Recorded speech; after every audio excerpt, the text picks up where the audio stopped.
Ang house building mo ay Facman Food System Gastronomy. para siyang HRM sa Pilipinas. Pwede kong sabihin ganun. HRM. Ay, nag-stock pang... Kaya meron kasi nagtatanong regarding sa house building. Ang house building ba dito, may nare-receive na allowance yung mga estudyante? allowance. Yung pang sweldo sabihin natin kasi Oo. mag-work ka din eh. Mga around magkano?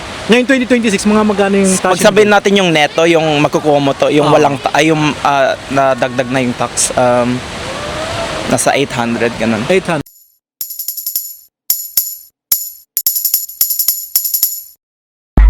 Hello, my name is Hans! From Cavite, Philippines to Germany, Hello guys, my name is Jay! Bahado family. Nakipagsapalaran at sabay-sabay natuto sa aral ng buhay.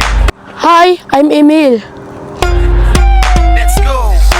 Hi guys, I'm Earth. I'm the oldest. Tayo sama-sama't walang iwanan kahit mahirap ay My name is Robert.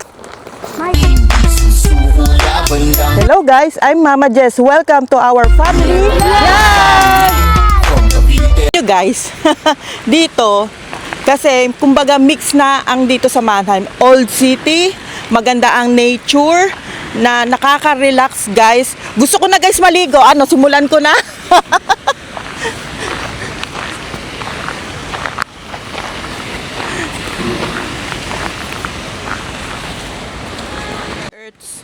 Anong napansin mo dito sa Mannheim? Napansin ko parang history, city, tapos napakalaki ng city, tapos mga art. Tapos marami din tao. Ikaw, Zed, ano napansin mo din sa Mannheim? City, maraming puna, history, tapos mayroong sila ditong mga building na malalaki. Katulad nun, no? Dre, ano yung napansin mo dito sa Mannheim? May napansin, maraming pigeon.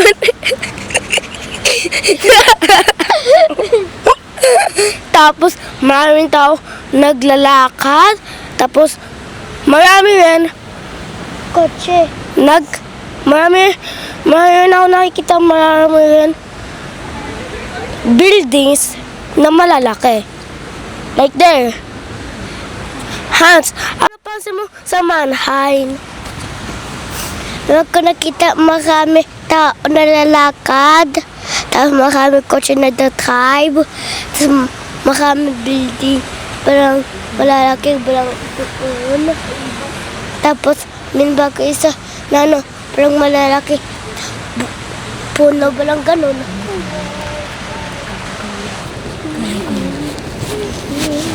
Yippee! Ano gusto mo sa Mannheim? Opo. Sa Mannheim dito? Kasi ngayon lang naman ako pumunta dito eh. Ngayon lang tayo pumunta. Namangha ako dito sa lugar. Guys, ang Straßenbahn, yun yung train sa kalsada, kumbaga.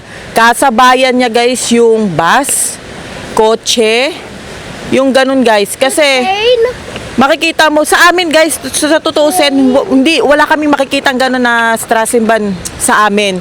Sa Engen, sa Singen, wala guys. Dito, ako nakakita mismo sa Germany. Pero guys, sa Switzerland, nakakita na rin naman na kami. Pero dito ko namangha kasi malamang talaga malaking lugar ito. Siguro, tulad siguro din ng mga Berlin, ganun yung eksena din dito.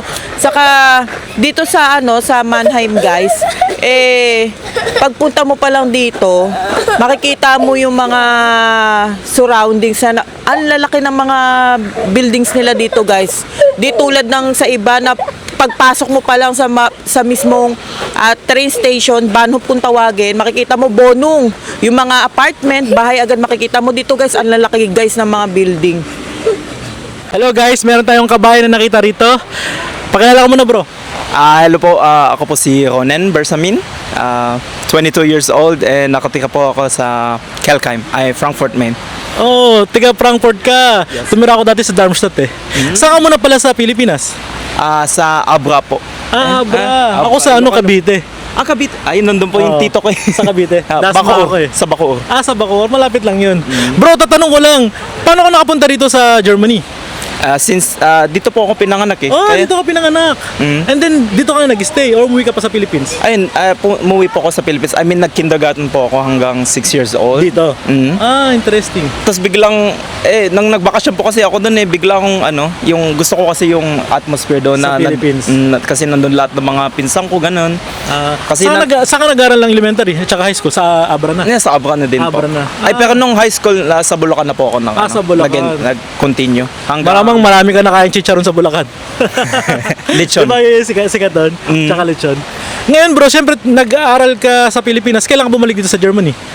Ayun, nung 18 years old na po ako. 18 As in, years tinapos ko old. lang po talaga yung school ko hanggang grade 12. So kung pinanganak ka dito, German citizen ka? Yes po. Wow, galing mo bro ah. Galing mo siguro mag-Deutsch. Hindi po, biglang, yun nga. Yun Kasi kakabalik mo lang. Mm. Anong ginagawa mo ngayon dito sa nag-aaral, nagkatrabaho? nag-Ausbildung po. 2 years na, so isang year pa, tsaka matatapos na yung Ausbildung ko. Galing, congrats. Ang Ausbildung mo ay Fachmann for System Gastronomy. para siyang HRM sa Pilipinas. Pwede kong sabihin ganun. HRM. Nag-restaurant pang... Kaya meron kasi nagtatanong regarding sa Ausbildung. Ang Ausbildung ba dito, may nare-receive na allowance yung mga estudyante? allowance. Yung pang sweldo sabihin natin kasi Oo. mag-work ka din eh. Mga around magkano? Ngayon 2026, mga magkano yung Pag tuition sabihin fee? natin yung neto, yung makukuha mo to, yung Oo. walang yung nadagdag na yung tax, nasa 800 ganun. 800. Magkakasweldo ka na po doon. Bro, sa may mga interested na mag-Ausbildung sa Germany, anong mga advice mo? Mag-enjoy ba sila rito o lang wilig? Lang ba? Mag-enjoy po. I mean, YOLO. Try to travel everywhere like what I'm doing right now. Oh, nag-English. Galing mo mag-English bro eh. Galing mo pa mag-Deutsch. Aywo. Swerte mo pa pangasawa mo bro ah. Bata po pa kami. Bata pa pala. Bata pa po. So ayun, thank you bro. Thank See you din you po, next time around. Robert See you nga pala. po. Thank you, Robert. Robert Okay, Sige bye. po, kuya. Don't forget to like and subscribe to our YouTube channel. Bye.